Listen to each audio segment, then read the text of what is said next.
July 29వ తారీఖు పంచమి మంగళవారము, పైగా శ్రావణ మాసంలో వచ్చేటువంటి మొదటి మంగళవారము, నాగపంచమి, గరుడ పంచమి కూడా.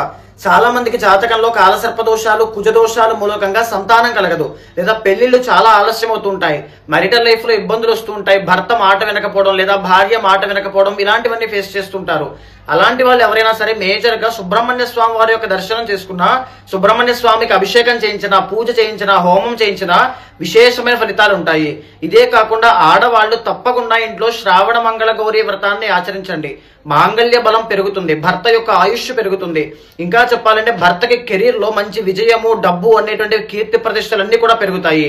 ఇదే కాకుండా marital లైఫ్ లో బాగా ఇబ్బందులు వస్తున్నాయి, మిస్అండర్స్టాండింగ్స్ బాగా పెరిగాయి, కలిసి ఉండాలా విడిపోవాలా ఇలాంటి ప్రాబ్లంతో డైలమాలో చాలా మంది ఉంటారు. అలాంటి వాళ్ళకి నేను ఒక పైన మంత్రాన్ని పెడుతున్నాను, నేను పలుకుతాను చూడండి. సర్వమంగళ మాంగళ్యే శివే సర్వార్థ సాధకే శరణ్యే త్ర్యంబకే దేవి నారాయణి నమోస్తుతే. ఈ మంత్రాన్ని 108 సార్లు ఖచ్చితంగా జపం చేయండి. marital లైఫ్ లో ఉండేటువంటి ఇబ్బందులన్నీ కూడా తొలగిపోతాయి.